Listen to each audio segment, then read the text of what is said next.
نظر تھی کہ مردوں کو مسیحا کر دیا۔ اللہم صلی علی سیدنا و مولانا محمد وعلی آل محمد وبارک وسلم تسلیما۔ اللہم صلی علی سیدنا و مولانا محمد وعلی آل محمد وبارک وسلم تسلیما۔ اللہم صلی علی سیدنا و مولانا محمد وعلی آل محمد وبارک وسلم تسلیما۔ اسٹیج پر جلوہ افروز عالی مرتبت علماء کرام، ائمہ نظام اور اس مدرسے کے رہنما روان، اس مدرسے کے محترم ہمارے برادر مکرم رفیق المحترم جناب حضرت مولانا مفتی طیب صاحب قاسمی دامت برکاتہ العالیہ اور ان کی پوری ٹیم، ان کے تمام رفقاء اور گاؤں والے اور قرب و جوان کو تشریف لائے ہوئے تمام معزز مہمانان کرام، آپ حضرات مغرب سے اب تک جلسے کو سن رہے ہیں۔ بچوں کا پروگرام آپ نے سنا اور اصل تو بچوں کا پروگرام ہی ہے۔ آپ حضرات کو اندازہ ہوا کہ ہمارے یہ بچے الحمدللہ ان مدرسوں سے کیا حاصل کر رہے ہیں اور ان مدرسوں کی کیا افادیت ہے، کیا حیثیت اور کیا وقت ہے۔ قرآن پاک کی تعلیم حاصل کر رہے ہیں، زندگی گزارنے کے لیے اللہ سبحانہ و تعالیٰ نے ہمیں جو کتاب عطا کی ہے اس کتاب کا علم حاصل کر رہے ہیں۔ اللہ نے ہمیں دنیا میں تنہا نہیں چھوڑا، بیکار نہیں چھوڑا، بلکہ ہمیں زندگی گزارنے کا ایک دستور دیا ہے، اور وہ دستور اللہ کے قرآن پاک کی شکل میں ہے، کلام اللہ کی شکل میں ہے، یہ اللہ کا کلام ہے۔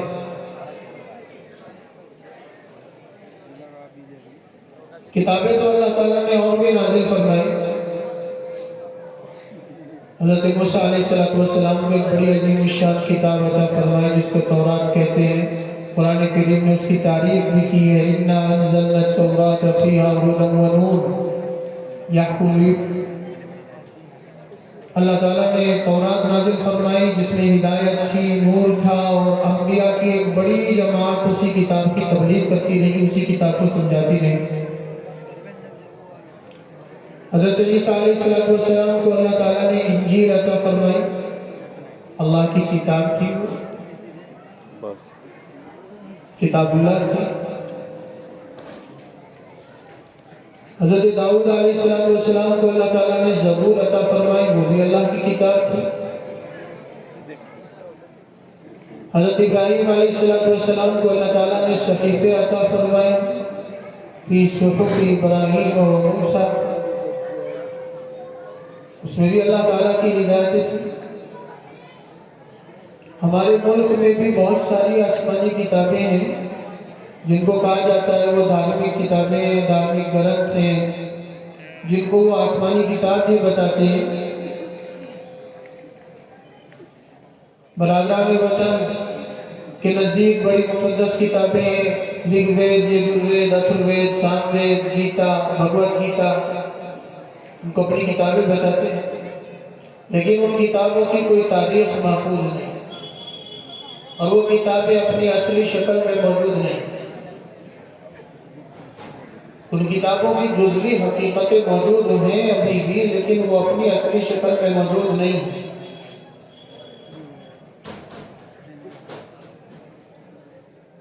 قرآن پاک واحد اللہ کی وہ کتاب ہے جو اپنی اصلی شکل میں موجود ہے اور موجود رہے گی۔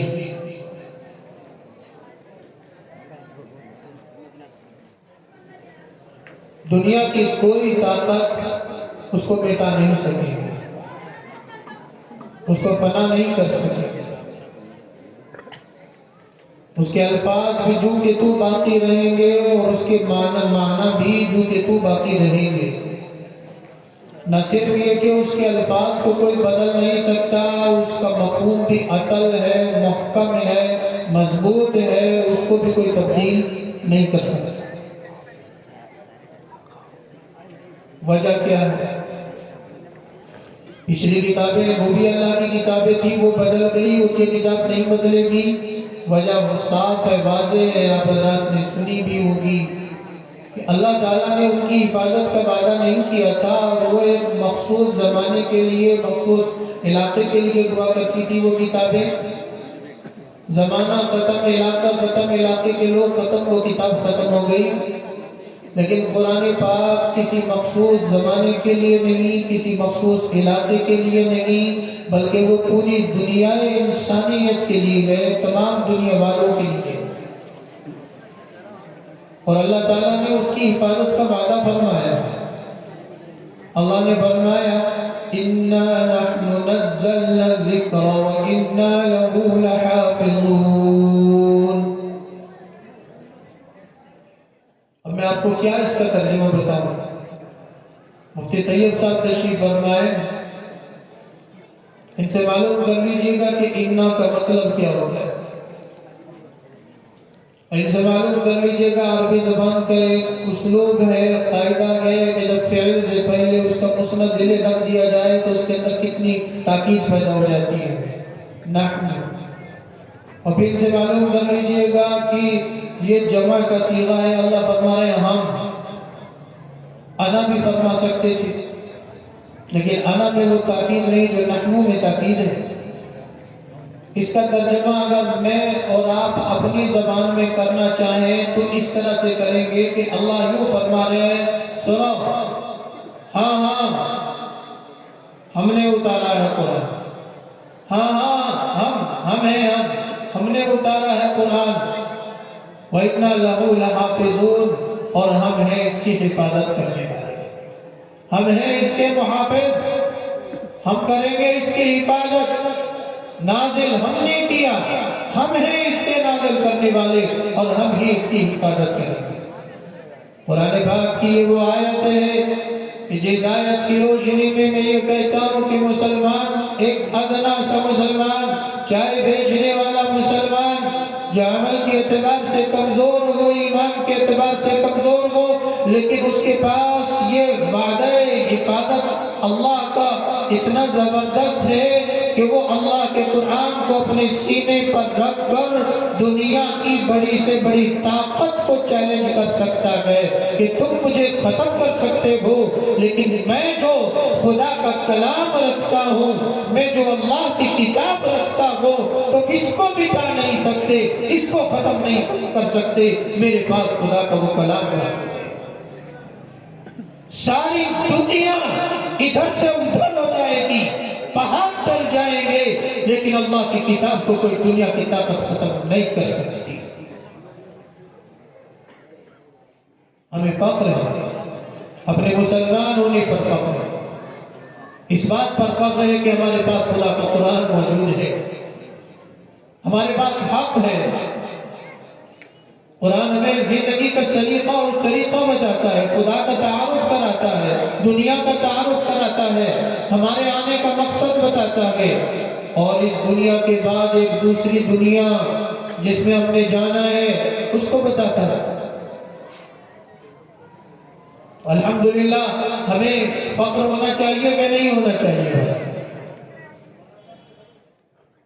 حق بات اگر غریب کی زبان سے نکلے تو وہ حق رہتی ہے، حق اگر کسی کمزور فرد کے پاس ہو تو وہ حق ہی رہتا ہے، اس کی حیثیت کم نہیں ہوتی، اور غلط بات، باطل بات، بے بنیاد بات کسی رئیس کبیر کے پاس ہو، کسی دولت والے کے پاس ہو تو وہ غلط ہی رہے گی، چاہے وہ خود کتنا ہی صاحب شان و شوکت ہو۔ حق حق ہوتا ہے، باطل باطل ہوتا ہے۔ ہم کمزور ہیں، ہمارے پاس طاقت نہیں، حکومت نہیں، اقتدار نہیں، سلطنت نہیں، شان و شوکت نہیں، کچھ نہیں، لیکن ہمارے پاس رب کا قرآن ہے۔ اس لیے جتنی بڑی دولت ہمارے پاس ہے تو ہمیں کسی طرح کے کمتری کے احساس میں مبتلا ہونے کی ضرورت بولو ہے یا نہیں؟ بالکل نہیں۔ دولت والوں کے پاس دولت ہو اور خدا کا قرآن نہ ہو، اقتدار والوں کے پاس اقتدار ہو اور اللہ کا آخری پیغام نہ ہو، اللہ کا صحیح تعارف ان کے پاس نہ ہو، زندگی کا مقصد ان کے پاس نہ ہو تو ان کے پاس کچھ بھی نہیں ہے، سب کچھ ہوتے ہوئے بھی کچھ نہیں ہے۔ حق کی مثال اس طرح سمجھیے جیسے کوہ نور ہیرا، اور باطل کی مثال ایسے سمجھیے جیسے بکری کی مینگنی۔ کوہ نور ہیرا راکھ میں ہو، مٹی میں ہو تو اس کی حیثیت کم نہیں ہوتی، وہ کوہ نور ہی رہے گا چاہے وہ راکھ ہی میں کیوں نہ ہو۔ اور بکری کی مینگنی چاہے اس کو بادشاہ کے تاج میں لگا دیا جائے، بادشاہ کے تاج میں لگنے کے بعد بھی وہ بکری کی مینگنی ہی رہے گی، اس کی حیثیت پر کوئی اس کی حیثیت کوئی بلند نہیں ہو سکتی۔ اس لیے بزدلی کے ماحول سے نکلو، مایوسی کے ماحول سے نکلو۔ ہمارے پاس اللہ تعالیٰ کا قرآن موجود ہے۔ یہ الگ بات ہے کہ ہم کمزور ہیں اور ہم نے قرآن پاک کو جیسا سمجھنا چاہیے تھا ویسا سمجھا نہیں ہے، یہ ہماری بہت بڑی کوتاہی اور بہت بڑی کمزوری کی بات ہے۔ قرآن پاک کا جو اسلام ہے، قرآن پاک کا جو خدا ہے، اس کو اپنے اچھی طرح سے سمجھا نہیں ہے، یہ ہماری بدقسمتی کی بات ہے۔ اور یہ صاف صاف سمجھ لیجئے اور سن لیجئے، ہماری عزتیں، ہماری طاقت، ہماری بلندی، ہماری کامیابی، ہماری نفعت اور عزت وہ قرآن کریم سے وابستہ ہے۔ اگر قرآن کریم سے ہم وابستہ رہیں گے تو ہماری عزت، طاقت سب کچھ جو ہے باقی رہے گی، اور اگر ہم قرآن کریم سے وابستہ نہ رہیں تو پھر ہماری کوئی عزت نہیں۔ اسی لیے کہا تھا کہ وہ معزز تھے زمانے میں مسلمان ہو کر، وہ معزز تھے زمانے میں مسلمان ہو کر، ہم ذلیل و خوار ہوئے تاریخ قرآن کو۔ اور اقبال نے بھی کہا تھا کہ گر تو نی خواہی مسلمان زیستن، گر تو نی خواہی مسلمان زیستن، نیست ممکن بجز قرآن زیستن۔ اگر تم مسلمان بن کر جینا چاہتے ہو تو یہ ناممکن ہے کہ تم قرآن کریم کی تعلیمات کو چھوڑ کر اور قرآن کریم کے حلال و حرام کو چھوڑ کر تم مسلمان بن کر جی سکو، یہ ناممکن ہے۔ نیست ممکن بجز قرآن زیستن۔ نبی پاک صلی اللہ علیہ وسلم نے نبوت کے 23 سالہ دور میں قرآن پاک کی محنت کی، قرآن پاک پڑھایا، قرآن پاک سمجھایا، اور قرآن پاک کی روشنی میں جو کہ انسانوں کو انسان بنانے کی محنت کی ہے۔ اور ہمارے یہ مدرسے کیا کر رہے ہیں؟ ہمارے مدرسوں میں کیا ہوتا ہے؟ ہمارے مدرسوں میں بھی اللہ کا قرآن پڑھایا جاتا ہے۔ جو عزت قرآن پاک کی وہ عزت ان مدرسوں کی۔ یہ مدرسے کوئی دکانیں نہیں، یہ مدرسے کوئی کاروبار نہیں ہے، یہ مدرسے قرآن کا گھر ہیں، اور یہ مدرسے رسول اللہ کے مہمان خانے ہیں۔ یہ مدرسے بلا شبہ آپ ہی چلاتے ہیں اور آپ ہی کو چلانا ہے۔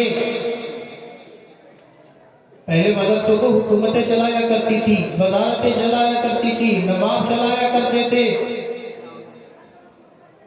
انگریزوں کے اس ملک میں آنے سے پہلے مغلوں کے دور میں انگریزوں کو مغل بادشاہ اور نواب اور وزیر چلایا کرتے تھے۔ آج بھی دلی کے اندر جو ہے مغلوں کے دور کے اسکول موجود ہیں جن کو انگریزوں نے ختم کر دیا۔ اینگلو عربک اسکول نام سے آج بھی دلی کے اندر وہ مدرسہ موجود ہے جسے مغل نواب چلایا کرتے تھے۔ دلی میں آج بھی کچھ عمارتیں اور بندرات ایسے ہیں، لیکن جب انگریز یہاں آ گیا اور ہماری 1000 سالہ حکومت کا خاتمہ ہو گیا اور ہمارے علماء نے انگریزوں کے ساتھ مقابلہ کیا، 4 بڑی جنگیں لڑی اور چاروں جنگوں میں ناکامی ہوئی، ہمارے علاقے کے درویش بزرگ حجت الاسلام الامام مولانا محمد قاسم نانوتوی نے 1866 کے اندر دارالعلوم دیوبند کے اندر ایک مدرسے کی بنیاد رکھی۔ اس مدرسے کو چلانے کے کچھ اصول مقرر کیے۔ اس مدرسے کو چلانے کے لیے کچھ قانون مقرر کیے، کچھ قواعد مقرر کیے، کچھ ضابطے مقرر کیے۔ ان ضابطوں میں سے ایک ضابطہ یہ تھا کہ ہم اپنے ان مدرسوں کو مسلمانوں کے تعاون سے چلائیں گے، عام مسلمانوں کے چندوں سے چلائیں گے، حکومتوں کے تعاون سے نہیں چلائیں گے، بادشاہوں کے تعاون سے نہیں چلائیں گے۔ کیوں؟ اس سے پہلے بھی تو مدرسے حکومتوں کے تعاون سے چلتے تھے۔ اس کی وجہ کیا تھی؟ اس کی وجہ یہ تھی کہ ان کے سامنے حضرت مجدد الفسانی رحمت اللہ علیہ کا زمانہ تھا، اکبر کا زمانہ تھا۔ حضرت مجدد الفسانی رحمت اللہ علیہ نے جو دین کی بقا کے لیے محنت کی، اور ایک فقیر اور ایک درویش چٹائی پر بیٹھ کر بادشاہ وقت کی مخالفت کرتا تھا، اور بادشاہ وقت کو آنکھیں دکھایا کرتا تھا اور کہتا تھا کہ تم نے جو اسلام کو مٹانے کا تہیہ کیا ہوا ہے، ہم درویش اور فقیر اسلام کو مٹنے نہیں دیں گے۔ وہ چٹائی پر بیٹھ کر بادشاہوں کی نظروں میں نظریں ڈال کر بات کیا کرتے تھے؟ کیوں؟ اس لیے کہ وہ بادشاہوں سے لیتے کچھ نہیں تھے۔ سب جتنے سرکاری مولوی تھے بادشاہوں سے عطیات اور تحفے لیتے تھے، وہ سب کے سب جھک گئے، لیکن حضرت مجدد الفسانی رحمۃ اللہ علیہ نہیں جھکے۔ حجت الاسلام حضرت مولانا قاسم نانوتوی نے دیکھ لیا کہ جس طرح حضرت مجدد الفسانی سرہندی اس لیے نہیں جھکے کیونکہ وہ بادشاہ سے کچھ وصول نہیں کرتے تھے، تو ہم اپنے مدرسوں کو بھی اسی طرح چلائیں گے، عوام کے لیے چلائیں گے اور عوام کے تعاون سے چلائیں گے۔ تو یہ مدرسے انشاءاللہ آپ ہی کے تعاون سے چلیں گے، اور یہ مدرسے جب تک باقی رہیں گے، یہ زندہ رہیں گے، انشاءاللہ ہندوستان کے اندر جو ہے ایمان زندہ رہے گا، اسلام زندہ رہے گا، اور ہماری نسلوں کے اندر جو ہے قرآن زندہ رہے گا، اسلامیات اور ایمانیات کی تعلیمات زندہ رہے گا۔ بڑی خوشی کی بات ہے الحمدللہ آپ کے اس مدرسے سے ہر سال کی طرح جو ہے وہ بچے قرآن کریم پڑھ کر فارغ ہوئے ہیں، حفظ ہوا ہے، ناظرہ مکمل ہوا ہے۔ اللہ تعالیٰ ہمارے اس مدرسے کو دن دنی رات چوگنی ترقیات سے مالا مال فرمائے۔ میں نے قرآن کریم کی ایک آیت اور آپ کے سامنے تلاوت کی تھی، اب اس آیت کی طرف آتے ہوئے میں کچھ مختصر سی باتیں عرض کرنا چاہتا ہوں۔ میرے بھائیوں، بزرگوں اور دوستوں، جیسا کہ میں نے عرض کیا کہ ہماری کامیابی اللہ کے دین میں ہے، اللہ کے قرآن میں۔ کس میں ہے ہماری کامیابی؟ اللہ کے دین میں ہماری کامیابی ہے، اللہ کے قرآن میں ہماری کامیابی ہے، نبی صلی اللہ علیہ وسلم کے فرمان میں ہماری کامیابی ہے۔ اللہ سبحانہ و تعالیٰ نے فرمایا اگر تم دو کام مضبوطی سے کر لو تو ہم تمہاری دنیا بھی بنا دیں گے اور تمہاری آخرت بھی بنا دیں گے۔ دو شرط ہیں، صرف دو شرط تم پوری کر دو تو تمہاری دنیا بھی خوشگوار بن جائے گی، تمہاری دنیا بھی پرسکون بن جائے گی، تمہاری زندگی پرسکون بن جائے گی۔ ہم میں سے کون شخص ہے جو اپنی زندگی کو خوشگوار بنانا نہیں چاہتا؟ ہر شخص چاہتا ہے میری زندگی اچھی ہو، لیکن اچھی زندگی کا معیار کیا ہے؟ اچھی زندگی کا معیار کیا یہ ہے کہ بڑے بڑے مکانات بنا لیے جائیں، بڑی بڑی بلڈنگیں ٹھوک لی جائیں؟ نہیں ہے، اچھی زندگی کا معیار نہیں ہے۔ یہ سب راحت اور سکون کا سامان ضرور ہے، لیکن ان میں راحت اور سکون نہیں ہے۔ بڑے بڑے کارخانوں والے، بڑی بڑی بلڈنگیں والے، بڑے بڑے محلات والے پریشان ہیں، نیند کی گولیاں کھاتے ہیں، لیکن ان کی زندگی کے اندر سکون نہیں ہے۔ نیند کی گولیاں کھائے بغیر ان کو نیند نہیں آتی، اور ایک مزدور آدمی ہے رکشہ کے اوپر جو ہے سو جاتا ہے، گہری نیند سو جاتا ہے، اس کو کوئی نیند کی گولی کھانے کی ضرورت نہیں۔ تو ان محلات کے اندر سکون نہیں، سکون کس میں ہے؟ اللہ نے فرمایا ایمان اور نیک اعمال اگر تم کرو تو ہم تمہاری زندگی کو خوشگوار بنا دیں گے۔ من عمل صالحا من ذکر او انثى وهو مؤمن فلنحيينه حیاتا طیبہ۔ مرد ہو یا عورت، جو ایمان اللہ پر لے آئے، اللہ کی ذات پر اس کو بھروسہ ہو، اللہ کی صفات پر اس کو بھروسہ ہو، اور وہ نیک اعمال کرے، اچھے اعمال کرے، برے اعمال سے اپنی حفاظت کرے، اچھے اعمال کرے، فَلَنُحْيِيَنَّهُ حَيَاةً طَيِّبَةً، تو ہم اس کی زندگی کو خوشگوار بنا دیں گے، اس کی زندگی کو اچھا بنا دیں گے۔ اگر اپنے اعمال کو سنوار لیا جائے تو اللہ سبحانہ و تعالی ہمارے حالات کو سنوار دیں گے۔ آج ہم حالات کو سنوارنے کی فکر تو کرتے ہیں لیکن اپنے اعمال کو سنوارنے کی فکر نہیں کرتے۔ اعمال ہمارے خراب، اعمال گندے، لسٹ ہمارا پاک نہیں، پیٹ ہمارا پاک نہیں، نگاہیں ہماری پاک نہیں، نظریں ہماری پاک نہیں، دل ہمارا پاک نہیں، تو پھر کس طریقے سے ہماری زندگی کے اندر سکون آئے گا؟ جب ہمارا دل پاک نہیں تو زندگی میں سکون کیسا آئے گا؟ کیسے آئے گا؟ سکون ڈھونڈنے کے لیے کچھ لوگ نشے کی طرف چلے جاتے ہیں، خاص طور سے ہمارے علاقوں میں نوجوانوں کو جو زہر پلایا جا رہا ہے، اسمیک کا زہر پلایا جا رہا ہے، جس نے نوجوانوں کی زندگی کو تباہ اور برباد کر دیا ہے، اور کچھ لوگ دولت کی خاطر معاشرے کے اندر اسمیک کو، زہر کو فروخت کر رہے ہیں اور نوجوانوں کی نوجوانیوں کو برباد کر رہے ہیں۔ وہ خدا کے مجرم نہیں، وہ رسول اللہ کے مجرم نہیں، وہ قوم کے غدار ہیں، وہ قوم کے باغی ہیں جو معمولی سی دولت کے خاطر نشے کو بیچ رہے ہیں۔ اللہ کے رسول کے دیوانوں، قرآن کے ماننے والوں، دولت کی خاطر تم نے معاشرے کو تباہ و برباد کر دیا۔ ارے اس تو حرام کی دولت کو جوتے کی نوک پر رکھ دو جس نے تمہاری نوجوانی کی زندگی کو چاٹ لیا۔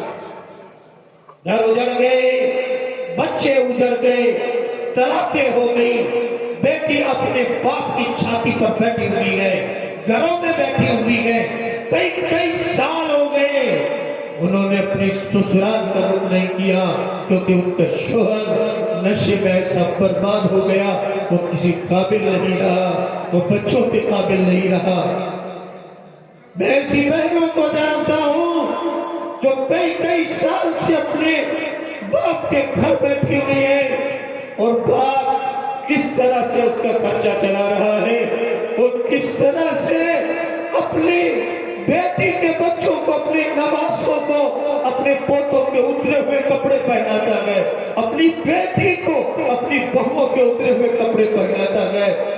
وہ کس جگہ جائے، وہ کہاں جا کر کے روئے، وہ بیٹی کیا کرے، وہ بہن کیا کرے؟ کون ہے اس کا ذمہ دار؟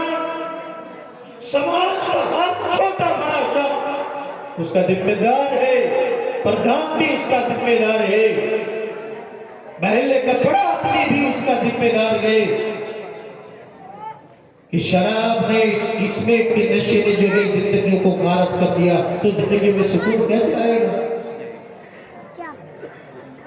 نہ نماز کا ہے، نہ روزے کا ہے، نہ گھر بار کا ہے، نہ بچوں کا ہے، بچوں کی تعلیم اور تربیت کا بھی نہیں۔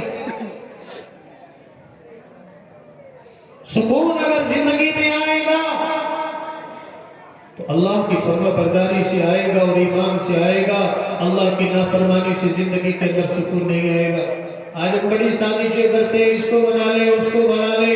میرے بھائی، کسی کو بنانے کی ضرورت نہیں ہے، جتنا تو اس کو بنانے، اس کو بنانے کے چکر میں لگا ہوا ہے، اللہ کو بنا لے، اللہ سے کہہ دے، اللہ کے سامنے رو لے۔ اگر اللہ سے تیرا تعلق سمر گیا تو مخلوق کے ساتھ تیرا تعلق سمر جائے گا۔ اللہ کا وعدہ ہے، تو مجھ سے اپنے تعلق کو سنوار لے، میں مخلوق کے ساتھ تیرے تعلق کو سنوار دوں گا۔ جو اللہ کا ہو جاتا ہے، مخلوق بھی اس کی ہو جاتی ہے۔ یہ اللہ والے جو ہوتے ہیں، اللہ ہوتے ہیں، اصحاب دل ہوتے ہیں، ان سے کوئی رشتہ نہیں ہوتا، کوئی ناطہ نہیں ہوتا، لیکن لوگ ان کے پیچھے کیوں کھینچے چلے جاتے ہیں؟ مسافہ کرنے کے لیے، دعا کی درخواست کرنے کے لیے کہ اس اللہ والے کا قدم میرے گھر پہ پڑ جائے، میرے دسترخوان پہ بیٹھ جائے، میرے یہاں ناشتہ کر لے۔ کیا وجہ ہے؟ وجہ صرف یہ ہے، انہوں نے اپنا تعلق اللہ سے سنوار لیا۔ دلوں میں ان کی محبت پیدا کر دی، وہ جدھر سے گزر جاتے ہیں مخلوق ان کو ہاتھوں ہاتھ لے لیتی ہے، اور مرنے کے بعد بھی لوگوں کے دلوں میں ان کی عزت باقی رہتی ہے۔ ایک انگریز ہندوستان گھومنے کے لیے آیا، اس نے ہندوستان میں ادھر ادھر گھوما پھرا، بہت کچھ دیکھا، اجمیر بھی گیا، خواجہ معین الدین اجمیری چشتی رحمۃ اللہ علیہ کے مزار پر گیا، اور وہاں دیکھا کہ ہر کمیونٹی کے لوگ آ رہے ہیں، ہر دھرم مذہب کے لوگ آ رہے ہیں، اور نظر نیاز کر رہے ہیں، فاتحہ پڑھ رہے ہیں، سارے ثواب کر رہے ہیں۔ پوچھا بھئی یہاں کیا ہے؟ کہ یہاں ایک درویش فقیر جو ہے اس کی قبر ہے اور اس کا مزار ہے، اور اتنی صدیاں پہلے اس کا انتقال ہو گیا۔ جب وہ اپنے وطن واپس گیا تو اس کی گھر والی نے اس سے پوچھا کہ تو گیا تھا تو تو نے کیا ہندوستان کے اندر دیکھا، کون سی عجیب چیز دیکھی؟ کہ دیکھی تو بہت ساری چیزیں، لیکن ایک چیز ایسی تھی جس نے مجھ کو بڑا متاثر کیا، بڑا پربھاوت کیا، اور وہ یہ کہ ایک شخص کئی سو سال پہلے کا مرا ہوا ہے، لیکن وہ کئی سو سال سے برابر زندوں کے دلوں پر حکومت کر رہا ہے۔ مرا ہوا ہے لیکن زندوں کے دلوں پر حکومت کر رہا ہے۔ کیا بات تھی؟ اللہ سے اپنا تعلق سمجھ لیا۔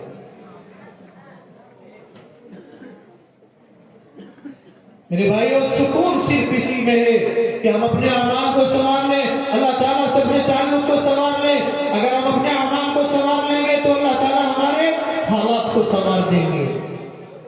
ہم اللہ سے اپنے تعلق کو سنوار لیں گے تو اللہ تعالیٰ جو ہے مخلوق کے ساتھ ہمارے تعلق کو سنوار دیں گے۔ اور تیسرا جملہ اور سن لیجئے، ہمارے بزرگوں نے فرمایا جو شخص اپنی آخرت کو سنوار لیتا ہے اللہ تعالیٰ اس کی دنیا کو بھی سنوار دیتے ہیں۔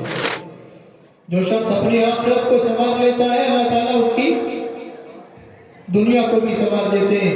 ہم لوگ دنیا سنوارنے کے پیچھے پڑے ہوئے ہیں، دنیا سنوارنے کے پیچھے پڑے ہوئے ہیں، اور ظاہر بات ہے دنیا سنوارنے کے چکر میں ہم نے اپنی آخرت کو بھی برباد کر لیا، ہم نے اپنی آخرت کو تباہ کر لیا۔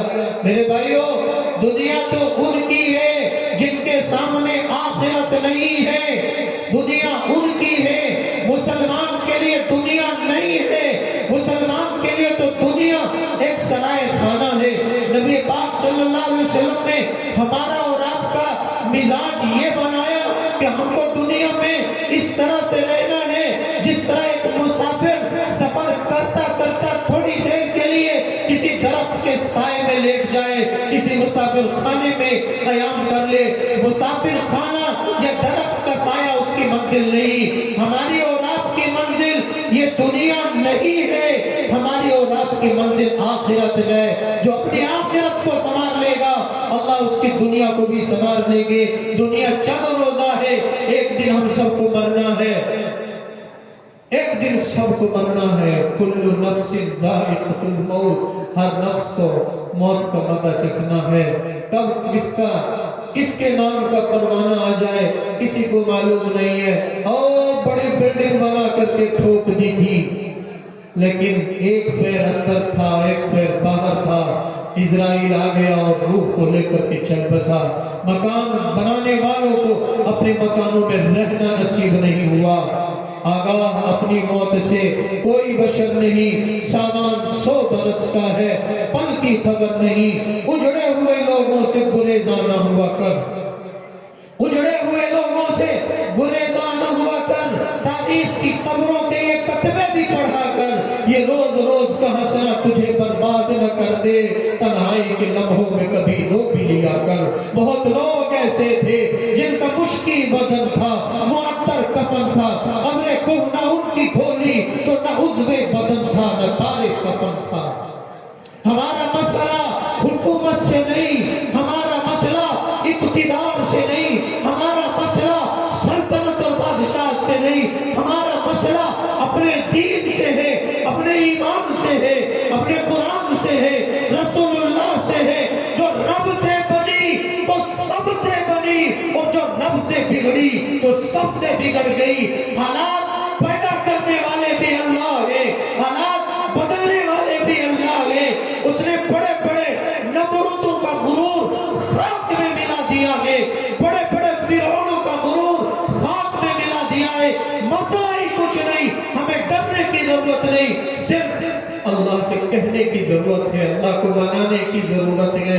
وہی اللہ آج بھی وہی ہے جو موسیٰ کے لیے تھا، جو نبی پاک صلی اللہ علیہ وسلم کے لیے تھا، جو صحابہ کے لیے تھا، جو تابعین تبع تابعین کے لیے تھا۔ نہ اللہ بدلا ہے، نہ قرآن بدلا ہے۔ ابھی مولانا ناظم اجلاس نے شعر سنایا تھا کہ کچھ تو بھی نہیں بدلا، میں بھی نہیں بدلا۔ تو جب بدلے ہی نہیں ہم تو پھر کیسے تبدیلی آئے گی؟ اللہ کا قرآن تو آج بھی وہی ہے۔ ایک وہی لوگ تھے جو اللہ کے قرآن کو سر پر رکھتے تھے اور کہتے تھے کہ ٹل نہ سکتے تھے، گر میدان میں اڑ جاتے تھے، پاؤں شیروں کے بھی میدان سے اکھڑ جاتے تھے، تجھ سے سرکش ہوا کوئی تو بگڑ جاتے تھے، تیز کیا چیز ہے ہم توپ سے لڑ جاتے تھے، نقش توحید کا ہر دل پہ بٹھایا ہم نے، زیر خنجر بھی یہی پیغام سنایا ہم نے، دشت تو دشت ہے دریا بھی نہ چھوڑے ہم نے، بحر ظلمات میں دوڑا دیے گھوڑے ہم نے، تیرے کعبے کو جبینوں سے بسایا ہم نے، تیرے قرآن کو سینوں سے لگایا۔ آج ضرورت صرف اللہ کو منانے کی ہے، اس نوجوان نسل کو سنبھالنے کی ہے، جو نوجوان نسل انٹرنیٹ پر غارت ہو کر کے رہ گئی، تباہ و برباد ہو کر کے رہ گئی ہے۔ یہ جو ہمارا دل ہے، اگر یہ دل بن جاتا ہے تو ہماری زندگی بن جاتی ہے، اور اگر یہ دل بگڑ جاتا ہے تو ہماری زندگی بگڑ جاتی ہے۔ میرے نبی پاک صلی اللہ علیہ وسلم نے ارشاد فرمایا، الا ان فی الجسد مضغۃ لو صلحت صلح الجسد کلہ واذا فسدت فسد الجسد کلہ الا وہی القلب۔ سنو سنو، اس جسم کے اندر گوشت کا ایک ٹکڑا ہے، اگر وہ بن گیا تو جسم بن جائے گا، اور اگر وہ بگڑ گیا تو جسم بگڑ جائے گا، اور وہ گوشت کا ٹکڑا وہ دل ہے، دل ہے، دل ہے۔ اگر یہ دل مر گیا تو انسان مر جائے گا، اور اگر یہ دل جی گیا تو انسان، زندگی اسی دل کے جینے اور مرنے سے عبارت ہے۔ اور دل کا کیا حال ہے میرے بھائیوں بزرگوں دوستو؟ دل کا کیا حال ہے؟ دل کا حال یہ ہے کہ یہ دل حوض ہے۔ یہ دل کیا ہے؟ حوض ہے۔ اور حوض میں پانی کہاں سے آتا ہے؟ باہر سے آتا ہے، اندر سے آتا ہے۔ پائپ لائن ڈالتے ہیں، نیچے سے ڈالتے ہیں، دائیں بائیں سے ڈالتے ہیں، تو اس کی پائپ لائن کیا ہے؟ آنکھیں، کان، ناک، منہ۔ اچھا کسی اچھی جگہ سے گزرتے ہو جہاں خوشبو ہو تو اچھا لگتا ہے برا لگتا ہے؟ بھائی بتاؤ، اچھا لگتا ہے برا لگتا ہے؟ اچھا لگتا ہے۔ اور اگر کہیں بدبو ہو تو کیسے گزرتے ہو؟ اچھا لگتا ہے برا لگتا ہے؟ برا لگتا ہے۔ کوئی خوشی کی خبر کانوں میں پڑ جائے تو دل خوش ہوتا ہے نہیں ہوتا ہے؟ اور کوئی صدمے کی خبر پڑ جائے تو دل غمزدہ ہوتا ہے کہ نہیں ہوتا ہے؟ آنکھ سے کوئی اچھی چیز دیکھو تو دل میں اچھا ہوتا ہے کہ نہیں ہوتا؟ آنکھ سے کوئی بری چیز دیکھو تو میرا خیال ہے کہ دل کی پائپ لائن یہ سب چیزیں ہیں، یہ ان سے اگر اچھی چیزیں دل کے اندر جائیں گی تو دل اچھا بنے گا، اور ان سے اگر خراب اور غلط اور گندی اور بے حیائی اور اڈیانی اور فحاشی کی چیزیں جائیں گی تو پھر دل کا کیا حال بنے گا؟ نوجوان دوستوں سے پوچھنا چاہتا ہوں جو رات کی تنہائیوں میں موبائل کی اسکرین کو اسکرول کرتے کرتے کرتے کرتے نہ جانے کیا کیا مناظر دیکھتے ہیں، تو پھر تمہارا مسجد میں آنے کو دل کرے گا؟ نماز میں جی لگے گا؟ جب موبائل میں جی اٹکا ہوا ہو، میسج میں جی اٹکا ہوا ہو، چیٹنگ سیٹنگ میں جی اٹکا ہوا ہو، تو قرآن کی تلاوت میں جی لگے گا؟ نہیں لگے گا نا میرے بھائیوں۔ پھر یہ دل بنے گا کیسے؟ بس اس کا نسخہ، اور سن لو اپنی بات کو میں ختم کر رہا ہوں، اس کا نسخہ کیا ہے؟ اس کا نسخہ ہے اہل دل سے تعلق بڑھاؤ، علماء سے تعلق بڑھاؤ، اللہ والوں سے تعلق بڑھاؤ، اللہ والوں کی خدمت میں جایا کرو، ان کی جوتیاں سیدھی کیا کرو۔ نوجوان دوستوں سے کہنا چاہوں گا اپنی مسجد کے امام سے اپنا رابطہ مضبوط کرو۔ ابھی اگر میں نوجوانوں سے پوچھ لوں کہ تمہاری مسجد کے امام صاحب کا نمبر تمہارے پاس ہے، ابھی اگر میں پوچھ لوں تو 99 لوگ ایسے ہوں، 99 لوگ ایسے ہوں گے جن کے پاس اپنی مسجد کے امام صاحب کا نمبر نہیں ہے، جو ان کی نمازیں درست کراتا ہے، جو ان کے جنازے پڑھاتا ہے، جو ان کے بچوں کے کان میں اذانیں پڑھتا ہے، جو ان کے بچے ہو جائیں تو ان کے نام بتاتا ہے، جو ان کے بچوں کو قرآن پڑھاتا ہے، ان کو اپنے امام کا نام بھی معلوم نہیں ہوگا، پھر تمہاری زندگی کی گاڑی چلے گی کیسے؟ ارے تم کو علاج کرانا ہے اپنی بیماری کا، ڈاکٹر کا پتہ پوچھتے ہو، ڈاکٹر کے پاس جاتے ہو، تم کو علاج کرانا ہے اپنی بے دینی کا، بددینی کا، تم کو مسئلہ پوچھنا ہے پاکی کا، روزے کا، نماز کا، جنازے کا، کس سے پوچھو گے جب تم کو مسجد کے امام کا نمبر بھی معلوم نہیں، نام بھی معلوم نہیں، تعلق تمہارا نہیں، تو ناپاک پھرو گے، تم کو غسل کے فرائض بھی پتہ نہیں ہے تو 24 گھنٹے کیا وقت اب تو تم ناپاک پھرو گے، کیونکہ تم کو تو شرم آتی ہے نا مسئلہ پوچھتے ہوئے، تو زندگی کی گاڑی چلے گی کیسے میرے بھائیوں؟ ارے بیماری کا علاج کرنا ہے تو ڈاکٹروں کی معلومات حاصل کر کے رکھتے ہو، تو تم کو اپنا دین نہیں سمجھنا ہے؟ مفتی طیب صاحب کا نمبر کتنے لوگوں کے پاس؟ کتنے لوگوں کا ایسا کلوز تعلق مفتی صاحب سے ہے کہ مفتی صاحب کو جب کبھی بھی فون کروں گا اور مسئلہ معلوم کروں گا تو مجھے مسئلہ بتا دیں گے۔ میرے بھائیو، اللہ والوں سے تعلق قائم کرو، پیوستہ شجر سے امید بہار رکھ، درخت سے جڑے رہو، بہار ایک نہ ایک دن آ ہی جائے گی۔ ان علماء سے ہمارا رشتہ کمزور ہو گیا ہے، اسی وجہ سے ہماری زندگیوں کے اندر بے دینی ہے۔ اسی لیے میں کہتا ہوں کہ مسجدوں میں امام بھی رکھو تو اچھے رکھو، عالم رکھو، مولوی مفتی رکھو، اور ان کی معقول تنخواہیں دو، اور ان کو سلام دعا کرتے رہو۔ ان سے معذرت چاہوں گا، یہ سب حضرات یہاں بیٹھے ہوئے ہیں لیکن یہ ہمارے سرتاج ہیں، سر کے تاج ہیں۔ بدقسمتی سے ہم اپنے ایسے اماموں کو پسند ہی نہیں کرتے جو بائک پر چلتے ہو، ہم تو یہ چاہتے ہو سائیکل ہی پر چلے، بیچارے تھیلا اٹھا کر ہی چلے، غریب ہی رہے، مالدار ہو ہی نہ کبھی، ان کے پاس گاڑی ہو ہی نہ کبھی، اچھا مکان ہو ہی نہ کبھی۔ مفتی صاحب کا مکان اچھا ہو گیا، مدرسے کا مال پی رہے ہیں۔ واحد مسلمانوں کی قوم ایسی ہے جو اپنے علماء کو، اپنے ائمہ کو، اپنے پیشواؤں کو پھٹیچر حال میں دیکھنا چاہتی ہے، اچھے حال میں دیکھنا نہیں چاہتی، سفید کپڑوں میں دیکھنا نہیں چاہتی۔ اگر ان کے کپڑے پہ داغ ہو، مزے لے رہے، تو مزے کیوں نہیں لیں گے؟ یہ تو خدا کے دین کے ورکر ہیں۔ آخری بات سناتا ہوں، خدا کے دین کے ورکر سے بات یاد آ گئی، الیکشن آنے والا ہے اور گاؤں میں تو ماشاءاللہ پردھانی کے الیکشن ہوتے ہیں، تو آپ لوگ تو ورکری تو کرتے ہی ہوں گے نا، اور جب ورکری کرتے ہو الیکشن کے زمانے میں تو پردھان جی جو ہے تمہاری جیب میں خرچہ پانی ڈالتے ہیں نہیں ڈالتے ہیں؟ اور اگر بڑا الیکشن ہو اور اس شہر سے اس شہر میں جانا ہو تو گاڑی بھی دیتے کہ نہیں دیتے؟ یا اپنے گھر کی گاڑی لے جاتے ہو؟ گاڑی میں تیل ڈلواتے نہیں ڈلواتے؟ ٹکٹ کھانے کا دیتے کہ نہیں دیتے کہ فلاں جگہ بس میرا نام بول دو، نیتا جی نے ٹوکن دیا ہے کھانا کھا لو؟ نیتا جی نے ساری ذمہ داری لے لی، کیوں؟ اس لیے کہ تم نیتا جی کے ورکر ہو۔ اگر تم نیتا جی کی ورکری کر کر نیتا جی تمہاری ذمہ داری لے سکتے ہیں، میں خدا کے دین کا ورکر ہوں، یہ خدا کے دین کے ورکر ہیں، یہ خدائی ورکر ہیں، خدا نے ان کی ذمہ داری لے لی ہے، اس لیے اچھا کھائیں گے، اچھا پہنیں گے، انشاءاللہ ان کو کوئی مسئلہ نہیں ہوگا، اور آپ ہی کھلاؤ گے، آپ ہی کی جیب سے نکلے گا، آپ ہی کھلائیں گے ان کو۔ یہ خدائی ورکر ہے، تم نیتا جی کے ورکر ہو، یہ خدائی ورکر۔ تو میرے بھائیوں، بزرگوں اور دوستوں، بات میں مختصر کر رہا ہوں، ہم اپنے علماء سے، اپنے مدرسوں سے اپنا رشتہ مضبوط کریں۔ یہ مدرسے پھٹک رہے ہیں دین دشمنوں کی آنکھوں میں، لیکن وعدہ کرو ان چراغوں کو بجھنے نہیں دیں گے، ان چراغوں کو ہم بجھنے نہیں دیں گے۔ آئندہ سال جب میں یہاں آؤں گا تو مجھ کو یہاں معلوم ہونا چاہیے کہ اس مدرسے کی جو ضرورتیں تھی الحمدللہ وہ ضرورتیں ساری کی ساری پوری ہو گئی۔ بس آخر میں ان اشعار کے ساتھ آپ سے رخصت ہوتا ہوں کہ جس دور پہ نازاں تھی دنیا اب ہم وہ زمانہ بھول گئے، جس دور پہ نازاں تھی دنیا اب ہم وہ زمانہ بھول گئے، غیروں کی کہانی یاد رہی اور اپنا فسانہ بھول گئے، منہ دیکھ لیا آئینے میں پر داغ نہ دیکھے سینے میں، منہ دیکھ لیا آئینے میں پر داغ نہ دیکھے سینے میں، دل ایسا لگایا جینے میں مرنے کو مسلمان بھول گئے۔ وآخر دعوانا الحمدللہ رب العالمین۔ جزاک اللہ چشمہ باز